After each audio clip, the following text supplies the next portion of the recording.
Salut à vous les âmes perdues de YouTube et bienvenue sur ma chaîne ABC Contrebérant. Oui les âmes perdues, je vais vous appeler comme ça jusqu'à ce qu'il y ait plus de 10 abonnés ici.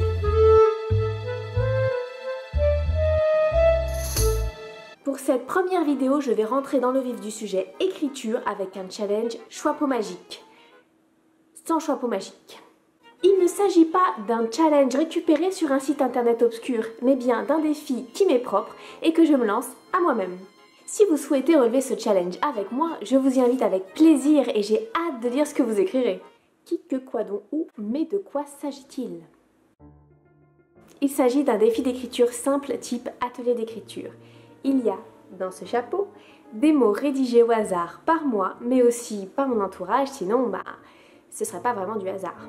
Je vais en piocher pas un, pas deux, pas 4, mais 3 exactement, avec lesquels je vais devoir inventer une histoire et rédiger tout un récit. Je ne me donne pas de longueur précise pour ce texte. En atelier d'écriture, comme on est limité par le temps, on écrit des textes courts. Mais là, je vais avoir beaucoup plus de temps entre chaque vidéo, donc j'espère vraiment atteindre la nouvelle avant le prochain tirage du chapeau magique. Vous pouvez considérer cette technique du chapeau comme un premier volet ouvert sur le processus créatif, que ce soit en écriture ou dans d'autres disciplines. Savez-vous qu'en japonais, il existe un mot pour décrire ce processus? Cela s'appelle le sandai banashi. Cet idéogramme se compose avec les caractères de la bouche et de nouveau. Cela signifie littéralement créer du neuf en parlant. Chez nous, nous n'avons pas ce type de vocabulaire, mais si vous êtes un peu rodé à la création, ce processus ne vous est pas inconnu. Vous souhaitez le mettre à l'épreuve, le moyen le plus simple, bien qu'il en existe de nombreux autres, est bien la technique du chapeau. N'utilisez pas que des noms, que des adjectifs ou que des verbes, variez les plaisirs. Je vous invite également à multiplier les domaines dans lesquels vous tirez votre vocabulaire. Vous pouvez aussi utiliser des noms propres, des noms de héros, des noms de villes, et cela pourra créer une forme d'inspiration. 3 est le nombre de papiers idéal à sortir de chapeau. Vous serez encombré avec 4 et avec 2, vous risquez de manquer d'originalité. Ça va être compliqué de trouver de nouvelles idées.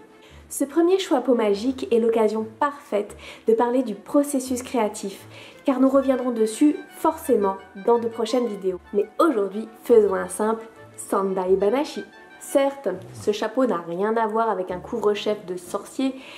Il ne chante pas de poèmes à la rentrée scolaire et ne me répartira pas dans une maison de Poudlard, mais c'est tout ce que j'ai et il remplit parfaitement son office. Alors, je vais piocher au hasard. Je vous montre qu'il y a pas mal de papier, voilà.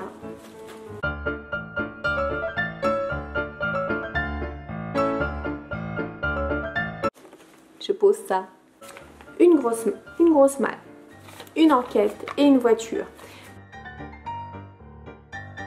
Enquête, je pourrais le caser où je veux, dans n'importe quel contexte, mais c'est l'occasion de faire une enquête criminelle, un polar. Je n'écris que du fantastique depuis des années et là c'est vraiment l'occasion. En plus, comme je suis dans l'ambiance Murder Party cette année, ce sera l'occasion un petit peu de me rôder. Donc la grosse malle, je pense qu'on peut trouver des choses hyper intéressantes. Alors c'est sûr que la malle, ça aurait pu être génial pour un récit fantastique, peut-être une malle au trésor, une malle dont il sort toute une magie dans laquelle on peut traverser pour aller dans un autre monde. Ça peut être aussi l'occasion de découvrir des costumes, de découvrir des éléments sur une personne qui n'est plus là. Alors est-ce que c'est ça qui va m'aider si je veux faire une enquête?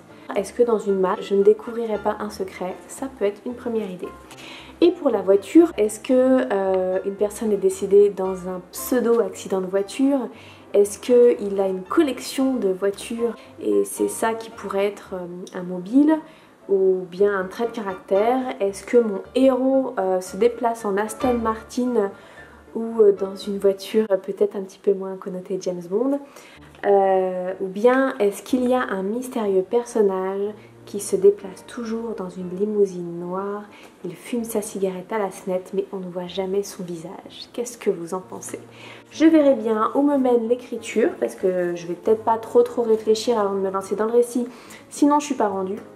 Mais en tout cas, je pars là-dessus et j'écrirai probablement au fur et à mesure sur Wattpad.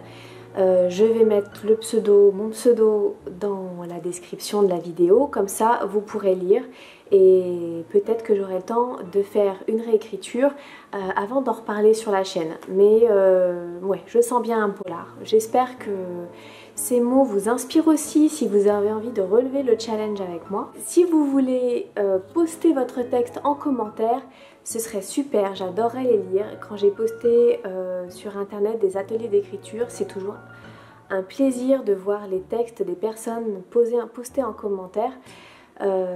Si vous avez également un compte Wattpad, n'hésitez pas à me donner votre lien afin que j'aille lire votre histoire inspirée des mots voiture, enquête et grosse malle. On se retrouve bientôt pour faire un point créatif autour de ces 3 mots, mais aussi pour d'autres vidéos sur les thèmes du processus créatif, de l'écriture et du scénario de Murder Party. J'espère que cette première vidéo vous a plu, abonnez-vous et cliquez sur la cloche des notifications pour ne pas rater la prochaine session. Bon, il est où mon stylo? Hein? Voiture, hein?